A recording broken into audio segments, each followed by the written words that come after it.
popping in to show you a little bit more of the album that I was making in the last video. Well, I've actually got the cover for the inside.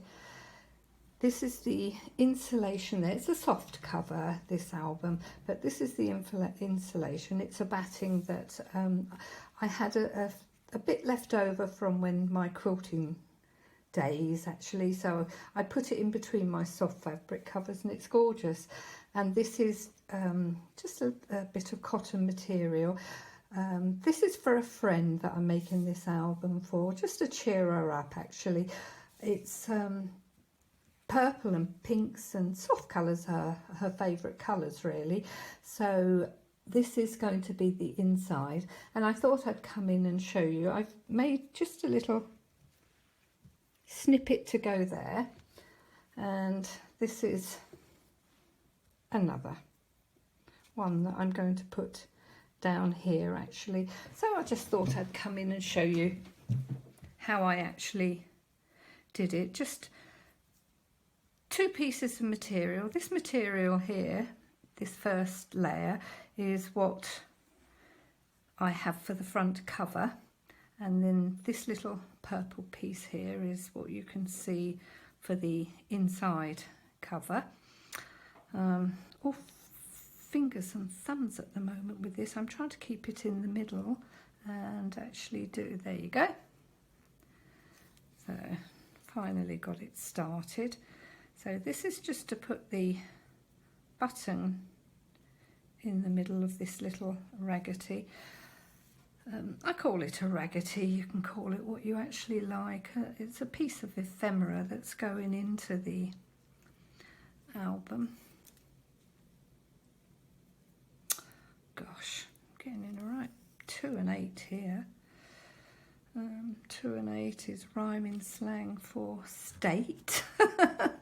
Of those, if anybody knows Cockney rhyming slang. And that's getting in a bit of a 2 and 8.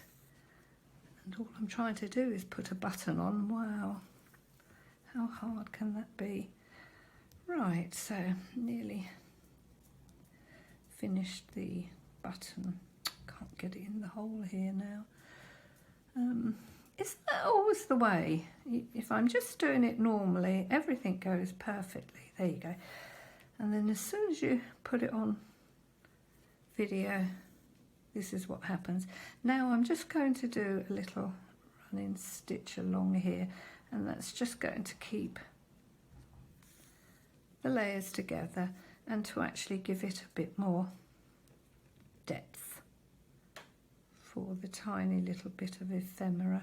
And as I said, it's only a little running stitch there.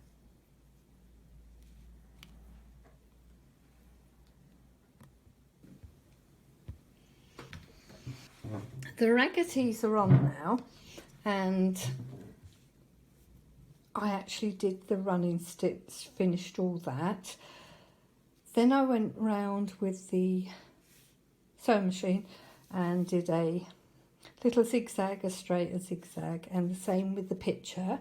I went round on the picture, and then I had some die cut flowers with in my little bit box that I keep things in, and the die cut flowers, I love these. I think it's a Marianne die I used to die cut the material, but I've just gone round again with just a long embroidery stitch on the petals there, and I thought I'd come in and I'd show you how I did the long stitch. Now I hope I got enough cotton left in this and it doesn't run out and I have to put some more, but all you do is you'll go, because this isn't attached yet, it's easy, so you'll just go through the top there and then you'll come across here. I love the way that it looks, so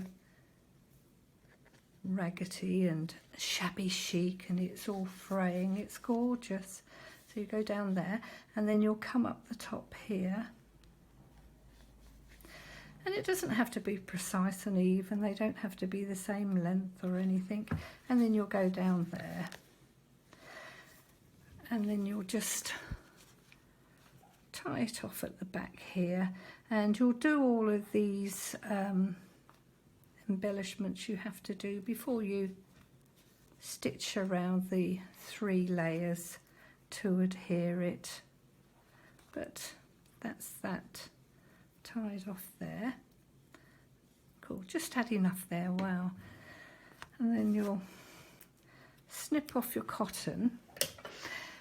Now I haven't decided yet whether I'm going to put a blue button in the middle of all of these, because I think that's quite nice. I was going to do a French knot, but it would have taken quite a few French knots to show up really in the middle. So I thought the button's nice, and I thought the blue, but then I'm not sure whether I'll actually, I'm not sure whether I've got enough buttons here of the same, oh yeah, look, there you go. Or whether I'll just do the same buttons, but they don't really show up, do they? No, I've decided I'm going to do the blue. Finished this page now. I don't think I'm going to put anything more on there. The buttons have gone on, and there's the die cut flowers. Now I didn't tell you really about the pretty lady. Isn't she gorgeous? Well, there's a YouTube channel, and the person is called Cher, and oh my goodness, I love her work. And it was while I was watching one of her videos that she had a vintage lady on there, the image, and so pretty. And she was kind enough in her information at the bottom of the video to say where she got the images from. So I went straight over and I bought the images because they're gorgeous. So that's where that's come from. And this is the image that I saw on Cher's, I was going to say blog, but it's not her YouTube channel. And oh my goodness, she's gorgeous. So that's ready to go into another album that I've got on the go. But I will put a link down below of Cher's blog, and you really blog, there I go again, it's because I'm so used to blogging, that's what I did for years. So I'll put a link below of Cher's YouTube channel, and then you can all go and have a look at what she's doing, because everything is gorgeous. Now I'm ready to start this page, and here it was actually a stencil, and I put moulding paste through it, and it doesn't matter that it's on material, it still goes on there perfectly. And what I'm going to do now is just fill this page. There'll be no pockets, no nothing. I just want to for Christine to open the journal and see pretty things in there. I'm not sure whether she knows much about junk journals, so when she gets this in the post it's going to be quite a surprise for her. So let's start on this side now. Back again, I've decided I'm going to have lace around the edge of the album junk journal. So this is the lace I've picked, and I've left these corners here because I'm going to do a mitered corner with it. So, and I've also put on the ties. I stitched 2 pieces of a very fine cotton material together. I frayed the edges, and then I did a decorative zigzag running stitch to keep it all in place. This is how it looks on the inside before I stitch everything together. I've put it so far inside here because that gives it a nice strength, because this tie is going to be opened and shut, I think quite a few times. This is the wadding on the inside. It's all been sandwiched together.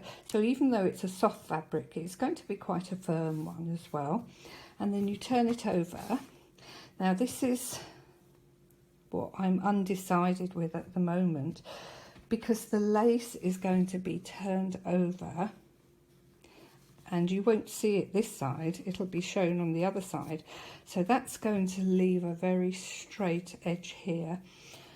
I did think that I might put a little bit of lace along there, but it looked too busy with everything that I've already got.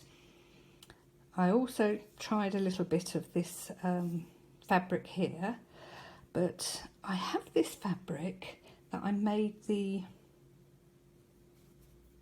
flowers, I die cut the flowers from. Now it really is lovely and it would work well here, but I'm not sure where it is, so I'm going to have a look for it.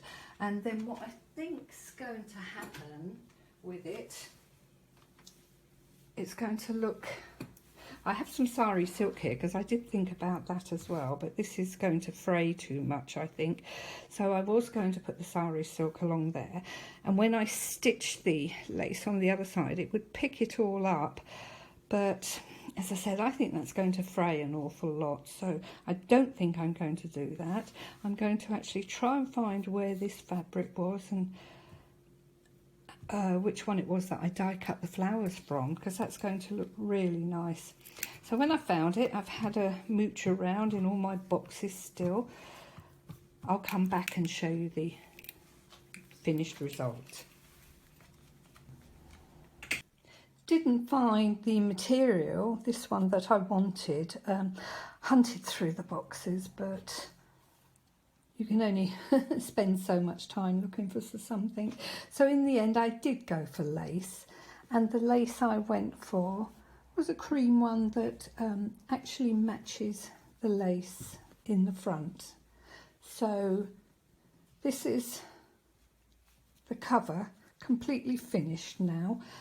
I've just got to put the papers together, and nothing on the back, because if it's going to be a chunky journal with lots of things in it, I quite like the back to be plain, because when you put it down you don't want lumps and bumps sticking through with pockets and everything like that. So the back's very, very plain, but the inside is absolutely gorgeous. I love the inside. In actual fact, I probably would have liked that for my front cover. It's so pretty, but it's a nice surprise when you open it up to see that. But there's the lace that I put all the way around the edge. But as you can see, I've left the middle here. I stopped and cut it down, and I didn't go right to the edge there. And the reason being, when you shut it, it would have given too much bulk in the corners here to have the lace there, and it would have probably creased up as well, which I didn't want to happen. So that's why I didn't put the lace right to the edge. And anyway, when I put an inside in there, all the papers and vellum and whatever I decide to put in there, that's going to cover that anyway.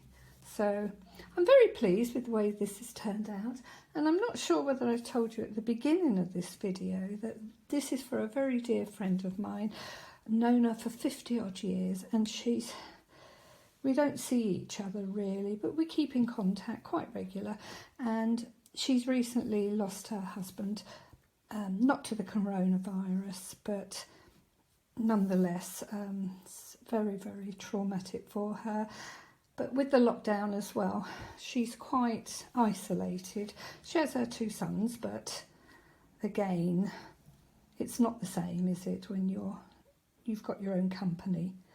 But anyway, this is what I'm making it for. It'll be a nice surprise when she gets it, because I don't think she really knows what junk journals are and what they're all about. I do tell her what I'm doing, but I think it just goes in one ear and out the other. She's very crafty as well, but she does a lot of jewellery making, which when I go over there after all this is finished, I want her to teach me a bit about the jewellery making so I can do little trinket things for my journals as well. But anyway, that's this part of the video completed. I'll come back and show you the other part when I've got all the inside put in there, and it'll be ready to post to her.